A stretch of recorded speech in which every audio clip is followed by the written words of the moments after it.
Kelanchal times, हर खबर पर हमारी नजर। नमस्कार। कंस ने भगवान श्री कृष्ण को हानि पहुंचाने के लिए अघासुर को भेजा। आज प्रभु चंदन ठाकुर हमें अघासुर के वध की कहानी सुनाएंगे। ओम नमो भगवते वासुदेवाय। ओम नमो भगवते वासुदेवाय। ओम नमो भगवते वासुदेवाय। हरे कृष्णा। आज हम आप लोगों को अघासुर के वध की कहानी के बारे में बताएंगे कि अघासुर का वध कैसे हुआ। अघासुर जो था वो पूतना और बकासुर का छोटा भाई था। पूतना और बकासुर जो है उसके बड़े बहन और भाई थे। कंस ने अघासुर को उकसाया कि तुम्हारे बहन और भाई दोनों को कृष्णा ने मार दिया है और तुम जाके इसका बदला लो। इसीलिए अघासुर जो है आया और कृष्णा ने उसको कैसे परास्त किया आज हम आपको बताएंगे। एक दिन की बात है, कृष्णा सोच रहे थे कि हम सब बालक मिल के जो है जंगल में पिकनिक मनाएंगे, मौज मस्ती करेंगे। पूरे दिन जो है सारे ग्वाल बाल एक साथ रहेंगे और एक साथ खेल धूल करके मस्ती करेंगे, एंजॉय करेंगे। और सभी जो है अपने घर से नाश्ता जो है, नाश्ते का बॉक्स जो है लेते आना। उस दिन जो है घर से लेके जाएंगे नाश्ता और वहाँ पर भोजन करेंगे सब मिल के। ये प्लान बना के कृष्णा ने सभी अपने बाल ग्वाल सखाओं को बोला। सभी ने बोला ठीक है। दूसरे दिन जो है जिस दिन ये पिकनिक मनाना था उस दिन जो है कृष्णा जो है सवेरे उठे और गाय के सींग से जो बनाया हुआ बिगुल था उसको ज़ोर ज़ोर से बजा के अपने साथियों को उठाने लगे कि चलो आज हम लोग सवेरे जाएंगे पिकनिक मनाने के लिए। और बड़े हंसी और उल्लास के साथ जो है सब लोग जो है तैयार हुआ और आया। सभी सुंदर सुंदर वस्त्र आभूषण पहन के आया और सभी जो है सभी ग्वाल बाल घर से निकलकर अपने बछड़े को आगे करके कृष्ण से मिले। वे बहुत सुंदर दिख रहे थे। उनके पास सवेरे नाश्ता करने के नाश्ते की पोटली थी और गाय के सींग का बिगुल, बंसी तथा बछड़े चराने की लाठियाँ था। वो सभी ग्वाल बालों के पास जो है क्या था, एक खाने का पोटली था और गाय के सींग से जो बनाया हुआ बिगुल था वो था और बंसी जो बांसुरी बजाने के लिए जो है वो था और बछड़े चराने के लिए लाठी सब लेके जो है आए।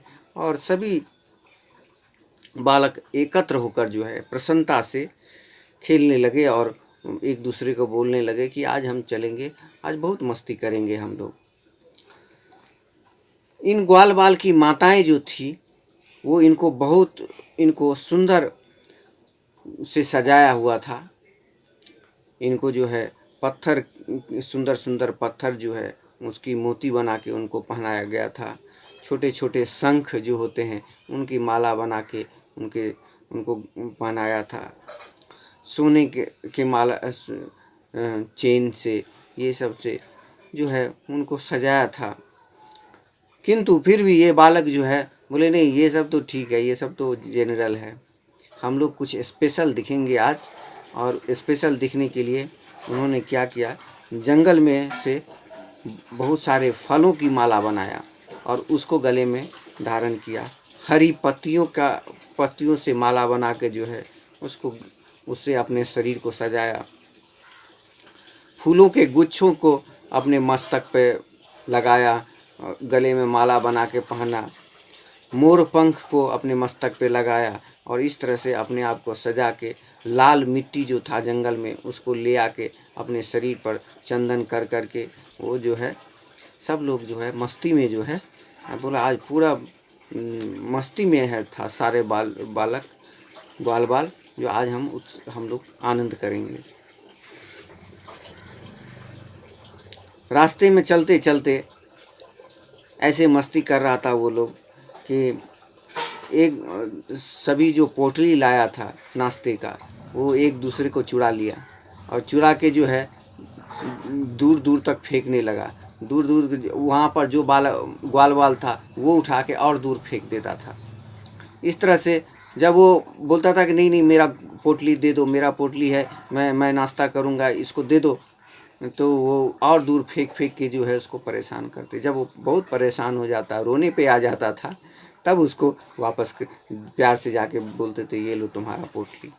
इस तरह से रास्ते में, और जैसे ही वो परेशान होता था सभी ग्वाल बाल हंसते थे कि उसका पोटली वहाँ गया, देखो उसका पोटली उधर गिर गया, तुम्हारा पोटली हम नहीं लिए वो लिया।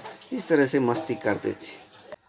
इधर धीरे धीरे कृष्णा जो है जंगल की सुंदरता देखते देखते आगे चले जाते थे और आगे जाकर जो है जंगल में बहुत दूर ग्वाल बालों के से हट के चले जाते थे।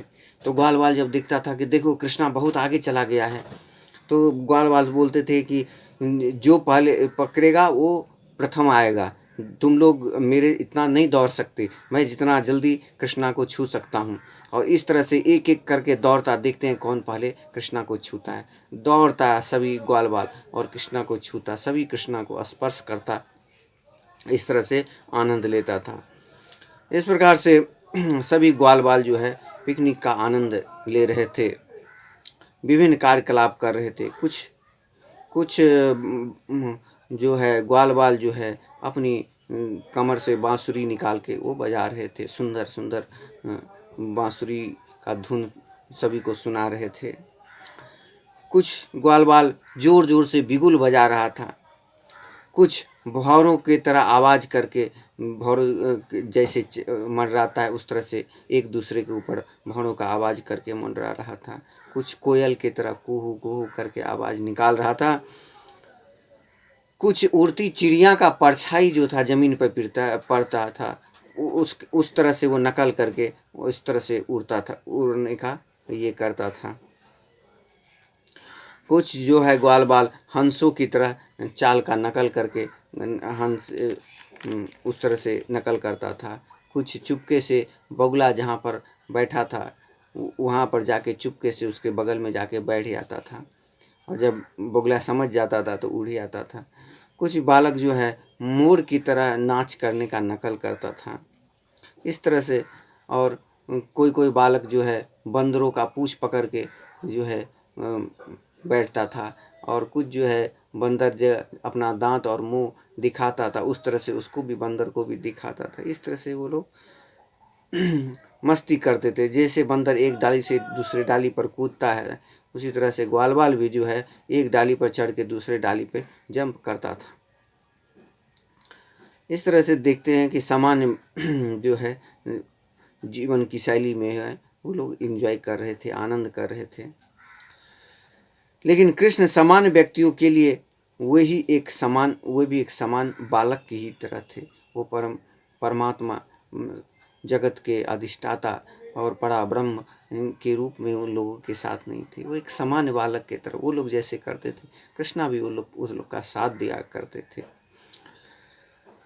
देखिए ग्वाल बाल ने अनेक जन्मों के पुण्य का फल जो है संचित कर रखा था इस तरह से, इसलिए वो भगवान परब्रह्म परमात्मा का संग पाकर जो है आनंद कर रहा है।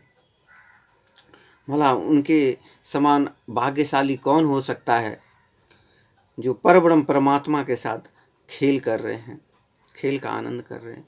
हमारे जीवन की सफलता इसी में है कि हम किसी भी तरह से श्री कृष्ण के पास जाएं। अगर हम थोड़ा सा समय कृष्ण के कार्यकलापों पर लगाएं तो जीवन की सर्वोच्च सिद्धि प्राप्त हो सकती है। मनुष्य जीवन का ये चीज़ जो है, हम कई बार बोलते हैं इस चीज़ को कि ये चीज़ जो है कि भगवान के पास जाना, भगवान का कथा सुनना, भगवान का कीर्तन करना, भगवान का नाम लेना, भगवान के भक्तों से मिलना, भगवान के मंदिर जाना, ये सारा चीज़ जो है ये जो है अलौकिक है, दिव्य है। ये सब कोई साधारण कार्यकलाप नहीं है जो कोई भी कुछ साधारण कार्य, और ये केवल मनुष्य जीवन में ही संभव हो सकता है। कोई पशु जो है कभी नहीं सोच सकता कि आज मंदिर जाएं, भगवान को फूल चढ़ाएं, भगवान को हार चढ़ाएं, भगवान की पूजा करें, भगवान का नाम जपें। ये सब पशु योनि के लिए या किसी दूसरे अन्य योनि के लिए संभव नहीं है, केवल मनुष्य योनि के लिए संभव है। तो ये सोचना चाहिए कि इसीलिए यहाँ पर बताया जा रहा है कि ये जीवन का सर्वश्रेष्ठ जो सिद्धि है इसी में है कि हम भगवान कृष्णा के पास कितने आ पाते हैं, कितना उनको हम उनका नाम ले पाते हैं, कितना उनसे हम जुड़ पाते हैं, उनके भक्तों के पास कितना हम जा पाते हैं। यही जीवन का सबसे बड़ा सिद्धि है, इससे बड़ा सिद्धि कुछ नहीं है। ऐसे तो जीवन के कार्यकलाप चलते ही रहते हैं। अब देखिए, ये लोग आनंद कर रहे थे, तभी वहाँ पर वो विशाल राक्षस जो है, भयानक राक्षस जो है, अघासुर जो है, जो पूतना और बकासुर का छोटा भाई था, जिससे देवता भी डरते थे। देवता जो स्वर्ग लोक में भगवान ने उसके लिए अमृत का व्यवस्था कर दिया समुद्र मंथन के बाद, जो तुमको शक्ति हो, बल हो, फिर भी वो तब भी जो है उतना बलशाली नहीं हो पाता है। राक्षस लोग इतना बलशाली हो जाता है और उससे डरते रहता है। अघासुर से देवता लोग भी डर रहे थे। अघासुर जब देखा कि ये लोग इतना आनंद कर रहे हैं, उसको सहन नहीं हुआ।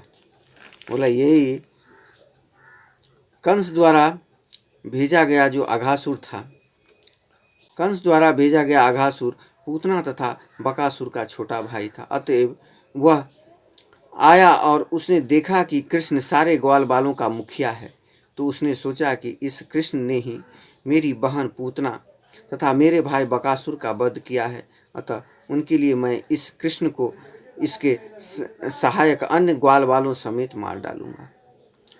तो ये जो है बकासुर जो है, पूतना जो है, इसको कृष्णा ने पहले ही मार दिया था। अभी ये अघासुर उसका छोटा भाई आया, तो अघासुर सोच रहा है कि मैं अपने भाई और बहनों की मृत्यु का बदला लूँगा कृष्णा से। और किस तरह से लूँगा? कृष्णा के साथ इसके सारे साथियों को मार दूँगा और सब मर जाएंगे। तो गोलुक के वासी जो हैं, वृंदावन के वासी जो हैं, वो सभी लोग जो है इन बच्चों के वियोग में मर जाएंगे और इस तरह से मेरा बदला पूरा होगा। तो इस तरह से देखिए उसका क्या मनसा था। इसी तरह अघासुर ने ठान लिया कि मैं कृष्णा को मारूंगा और इस सारे ग्वाल बालों को ही मार दूंगा। इस तरह निश्चय करके उस अघासुर ने एक विशाल अजगर का रूप धारण कर लिया। और अघासुर क्या किया? एक विशाल भयानक अजगर का रूप धारण कर लिया, जो विशाल पर्वत की तरह मोटा था, एक पहाड़ जैसा लग रहा था। 8 मील तक लंबा था उसका शरीर। इस तरह अद्भुत अजगर का शरीर धारण करने के बाद अपने मुंह पर्वत की एक बड़ी गुफा के तुल्य फैला दिया और रास्ते में कृष्ण तथा उनके संगी ग्वाल वालों को निगल जाने की आशा से लेट गया। जहाँ पर कृष्णा लोग आनंद मना रहे थे, उसी रास्ते में जो है एक विशाल अजगर का रूप धारण करके लेट गया और अपने मुंह को खोल के उसका निचला होठ जो था पृथ्वी पर था और ऊपरी होठ आकाश में बादलों के पास था, बादलों से सटा हुआ था। उसका मुख इतना विशाल, एक विशाल गुफा की तरह लग रहा था और मुख का मध्य भाग अत्यंत अंधकारमय था। उसके मुंह के भीतर जो है अंधकार था पूरा। उसकी जीभ जो है जैसे लग रहा था कि बहुत बड़ा चौरास्ता जो होता है, जहाँ से चारों तरफ से गाड़ियाँ घुस सकता है, निकल सकता है, ऐसा रास्ता था उसका मुंह जैसे लग रहा था।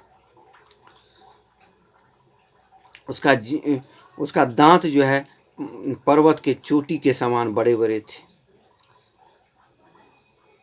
वो जो सांस ले रहा था तो ऐसे लग रहा था कि कोई गर्म हवा जो है सो बह रहा है, ऐसा उसका सांस था। इतना हवा जो है एक जोर से वेग में आता था, सांस ले रहा था, इतना जोर से वो सांस लेता, वो गर्म हवा आ रहा था। उसके आँख ऐसे लग रहे थे कि जैसे उसके आँख लाल जल रहा हो अग्नि में, और वो आग की लपट हो, ऐसे ऐसे आँख को कर रहा था।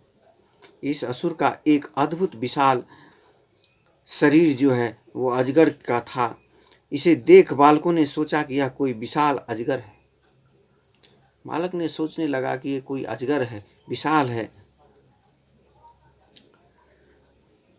लेकिन कुछ बालक सोचने लगे कि इतना बड़ा अजगर नहीं हो सकता, ये कोई जो है कुछ बनाया गया है ऐसा, जो हम बच्चों को खेलने के लिए ऐसा है। तो बच्चा लोग जो है समझ नहीं पा रहा था कि ये ऐसा है क्या, इतना बड़ा मुंह किसी सांप का नहीं हो सकता, अजगर का नहीं हो सकता, इतना विशाल नहीं हो सकता। कुछ बोला कि ये क्या मरा हुआ है, ये तो कोई हिल भी नहीं रहा है, सचमुच यह जीवित अजगर है या नहीं है, इसके बारे में ये लोग संदेह कर रहे थे।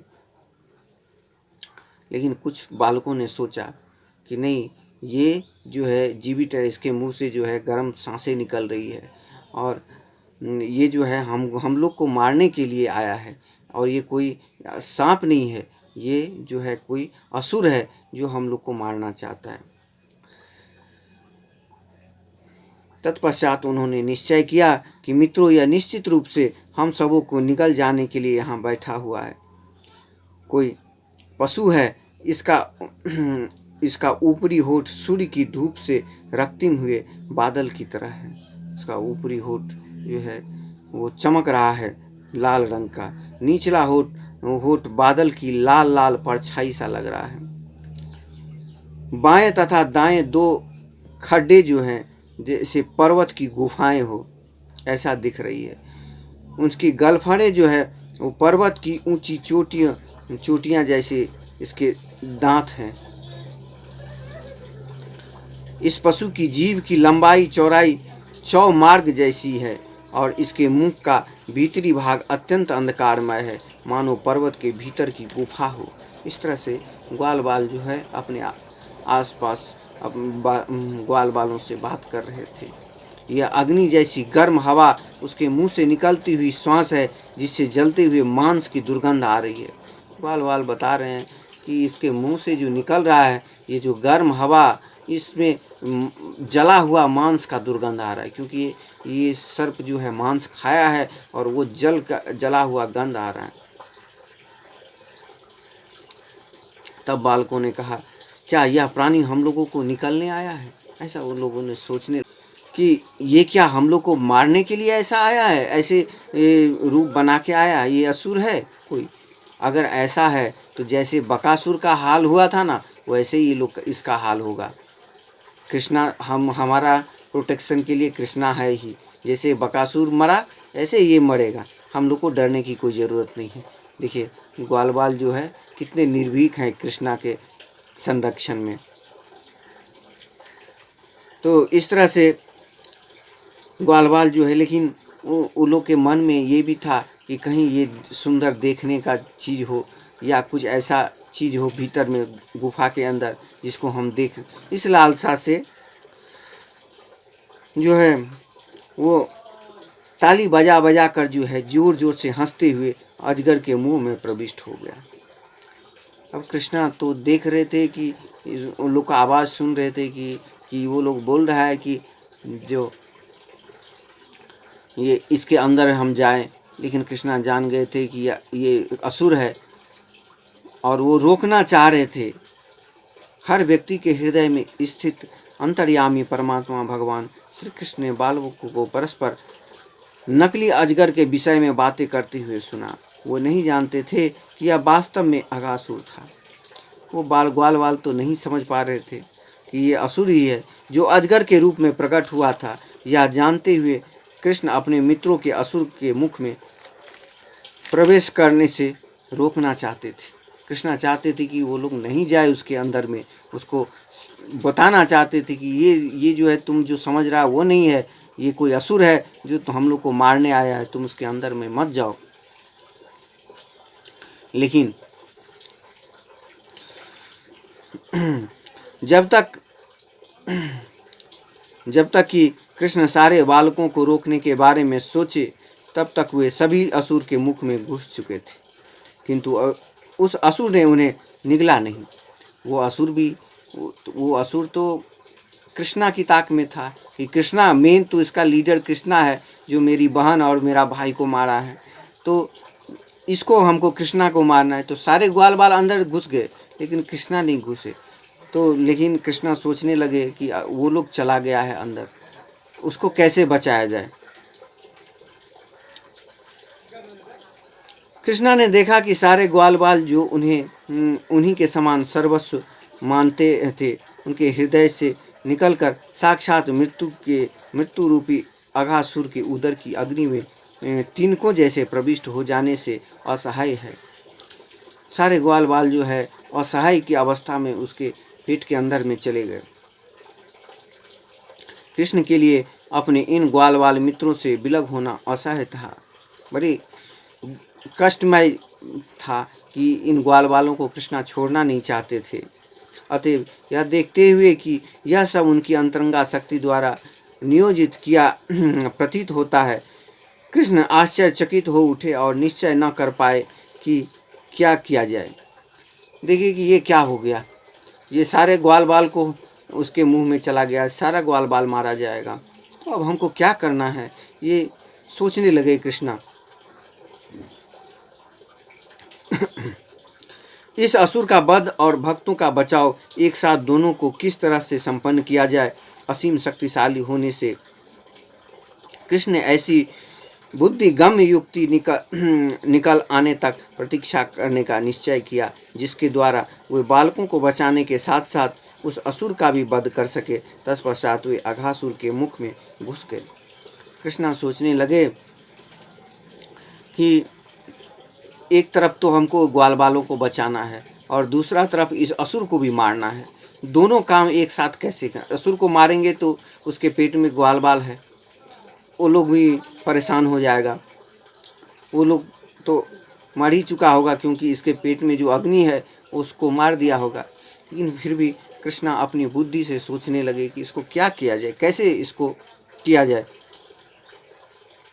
तो कृष्णा ने, जब कृष्णा अघासुर के मुख में घुस गए तो बादलों के पीछे छिपे देवतागण हाय हाय करने लगे, किंतु अघासुर के मित्र यथा कंस तथा अन्य असुरगण अत्यंत हर्षित थे। कृष्णा ने सोचा कि ठीक है, सब ग्वाल बाल गया है, मैं भी इसके अंदर जाता हूँ। कृष्णा भी उसके मुंह में घुस गए। यह जब देवता लोग देखा कि इतना बड़ा असुर के मुंह में कृष्णा घुस गया है, तो कृष्णा देवता लोग बोलने लगे, हाय हाय ये क्या हो गया, कृष्णा क्यों उसके मुंह में चला गया। लेकिन कंस का जो भेजा हुआ और दूत लोग था, वो लोग बहुत प्रसन्न हुआ कि अब कृष्णा गया, और उसके ग्वाल बाल साथी भी गए।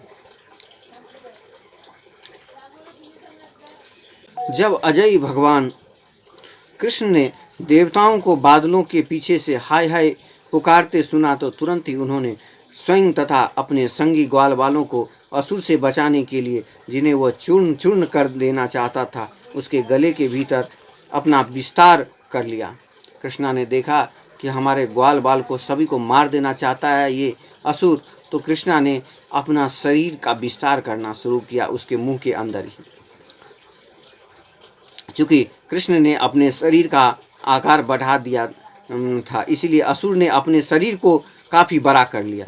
जैसे जैसे कृष्णा अपना शरीर को बढ़ाते जा रहा था, वैसे वैसे असुर भी अपना शरीर को बढ़ाने लगा। फिर भी उसकी श्वास रुक गई, लेकिन जितनी स्पीड में कृष्णा अपना शरीर को बढ़ा रहा था, उतना स्पीड में वो नहीं बढ़ा पा रहा था, और जिस कारण से जो है उसके सांसें जो है अटक गया। अब वो सांस ही उसके पूरे जो गला को ही बंद कर दिया था, जिससे वो सांस नहीं ले पा रहा था।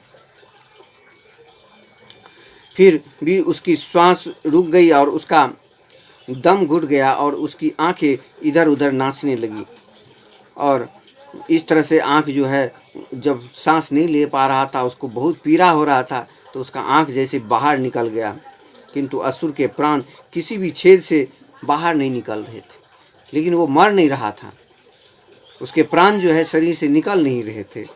अतः अंत में जो है, जब सारा द्वार बंद हो चुका था, वो सांस नहीं ले पा रहा था, उसके प्राण वायु जो है मस्तक फोड़ के जो है उसमें से उसके प्राण वायु बाहर निकले। जब उस असुर के सिर के ऊपरी छेद से सारी प्राणवायु निकल गई तो कृष्ण के मृत बछड़ों तथा ग्वालवालों पर अपनी दृष्टि फेर कर उन्हें फिर से जीवित कर दिया। तब मुकुंद जो किसी को भी मुक्ति दे सकते हैं, अपने मित्रों तथा बछड़ों समेत उस असुर के मुख से बाहर निकल आए। कृष्णा देखा कि उस अघासुर के पेट के अंदर ग्वाल बाल बछड़े सब मृत पड़े हैं, तो कृष्णा ने अपनी दिव्य दृष्टि से उस सबको पुनः जीवित कर दिया और फिर जो है खुद भी उसके मुंह से बाहर निकले और उस ग्वाल बाल सबको भी अपनी शक्ति से बाहर निकाले। उस विराट अजगर के शरीर से सारी दिशाओं को प्रकाशित करता हुआ एक प्रकाशमान तेज निकला और आकाश में अकेले तब तक रुका रहा जब तक कृष्ण उस अघासुर के सब के मुख से बाहर नहीं निकल आए। तत्पश्चात सारे देवता ने इस तेज को कृष्ण के शरीर के भीतर प्रवेश करते देखा। देखिए जो कैसे और जैसे उसके प्राण वायु निकले, उसके शरीर से एक तेज निकला, उसके प्राण वायु के रूप में एक प्रकाश निकला जो चारों तरफ फैल गया था और वो प्रकाश जो है निकल के बाहर खड़ा था, रुका हुआ था और प्रतीक्षा कर रहा था कि कृष्णा कब बाहर निकलेगा और फिर उसके शरीर में प्रवेश किया कृष्णा के। तो देखिए इस तरह से इससे क्या साबित होता है कि कृष्णा ने उसको मुक्ति प्रदान किया। कृष्णा जो है उस असुर को जो संसारिक बंधन से जो है मुक्त करके उसको दिव्य धाम प्राप्त किए। तत्पश्चात हर एक ने प्रसन्न होकर देवता लोग नंदन कानन से फूल बरसाने लगे, अप्सराएं नाचने लगी और गायन करने के लिए प्रसिद्ध गंधर्वगण स्तुतियां करने लगे। इस प्रकार स्वर्ग तथा पृथ्वी दोनों पर हर व्यक्ति भगवान की महिमा का गायन करते हुए अपना अपना कार्य करने लगा। और भगवान यह लीला जब देवताओं ने देखा कि वो जो है दिव्य प्रकाश भगवान के शरीर में प्रवेश कर चुका है, तो नंदन कानन से फूल एकत्र करके भगवान के शरीर पर बरसाने लगे और अप्सराएं नाचने लगी, गायन करने लगे। देखिए कि जिसके पास जो है, किसी के पास धन है, किसी के पास ज्ञान है, किसी के पास शक्ति है, किसी के पास सेवा है, जो है जिसके पास उसी से वो भगवान की भक्ति करे। यही चातुर्वर्ण्यम मया सिस्टम गुण कर्म जो है। ब्राह्मण अपने ज्ञान के द्वारा भगवान की सेवा करता है, क्षत्रिय सुरक्षा प्रदान करके भगवान की सेवा करता है, वैश्य जो है व्यापार से जो धन प्राप्त करता है उससे भगवान की सेवा करता है, शूद्र जो है भगवान की इन वर्णों की सेवा करके, ब्राह्मणों की सेवा करके भगवान की सेवा करता है। भगवान का इस वर्णों का उपकार करके भगवान की सेवा में लगा रहता है। इस तरह से जिसके पास जो है उसी से वो भगवान की सेवा करे। यही जीवन की उद्देश्य है, यही भगवान का उद्देश्य है, यही भगवत गीता का उद्देश्य है। सर्वधर्मानि परित्यज्य माम एकम शरणम व्रज, कि सब कुछ जो है सारे धर्म को छोड़ के भगवान के शरण में जाना ही जो है। यहाँ पर देखते हैं कि मनुष्य देवता भी जो है भगवान का गान कर रहे हैं, स्तुति कर रहे हैं, अप्सराएं नाच रही है भगवान की सेवा के लिए। जब भगवान ब्रह्मा ने अपने लोक के निकट ही ऐसा अद्भुत उत्सव होते सुना, ब्रह्मा जी अपने ब्रह्मलोक में थे, उन्होंने सुना, ब्रह्मा जी कि ब्रह्मलोक तक ये स्वर सुनाई दिया कि सब लोग नाच रहे हैं, गा रहे हैं। तो ब्रह्मा जी ने इसको देखने के लिए आए तथा जय जयकार हो रहा था। वे तुरंत ही उत्सव को देखने चले गए। कृष्ण का ऐसा गुण देखकर वे अत्यंत विस्मित हो गए कि कृष्ण का ऐसा जय जयकार देख के वो जो है विस्मित हो गए। सुखदेव गोस्वामी बोलते हैं कि हे राजन, जब अघासुर अजगर के आकार का शरीर जब सूख गया और विशाल चमड़ा बन गया, तो यह वृंदावन वासियों को देखने जाने के लिए अद्भुत स्थान बन गया, और ऐसा बहुत समय तक बना रहा। सुखदेव गोस्वामी बोलते हैं कि हे राजा परिस्थित, ये सब लीला होने के बाद भी जब उस अजगर का जो है शरीर सूख गया, केवल चमड़ा बचा हुआ था, तो बहुत दिन तक सभी लोग आके उस जगह में भीड़ लगा रहता था और देखने के लिए, देखो कितना बड़ा अजगर पड़ा था है और उसको कृष्णा ने मारा है। एक दर्शन स्थली बन गया था वो, सभी लोग दूर दूर से आके देखते थे। देखिए, जीवन का साफल्य जो है इसी में है कि हम भगवान के शरण में जाएं, भगवान के पास रहें, भगवान का नाम लें, भगवान का गुणगान करें। इसीलिए पृथ्वी से लेकर देवलोक तक हर व्यक्ति भगवान का गुणगान करने में लगा हुआ है, भगवान की लीला का, यश का कीर्तन कर। कुछ भी होता है, भगवान जैसे ही कुछ करते हैं, सारे देवता लोग जो है आके भगवान की स्तुति करने लगते हैं। नंदन कानन से फूल, उसके पास जो बगीचा है नंदन कानन का, उसमें से फूल लाके भगवान को अर्पित करते हैं। ऐसे हम मानव को भी करना चाहिए, हम जीव को भी करना चाहिए। जैसे ही कुछ हो उत्सव, भगवान की सेवा में लगना चाहिए। यहाँ पर इसका भी प्रमाण मिलता है कि ईश्वर हर एक के लिए शुभ है, वो किसी के लिए हानिकारक नहीं है, किसी को हानि नहीं पहुँचाते हैं। यहाँ तक कि जब कि वे किसी को मारते हैं तो उसे मुक्ति मिल जाती है। अतः उनके विषय में क्या कहा जाए, जो पहले से ही भगवान की संगति में है। देखिए, अघासुर को मारे और अघासुर के मृत्यु के बाद जो है उसके शरीर से जो प्रकाश निकला वो भगवान के पास, भगवान के दिव्य लोक में गया, उसकी मुक्ति हो गई। उसका फिर इस जन्म मृत्यु के चक्कर से वो छूट गया, असुर शरीर से वो मुक्त हो गया।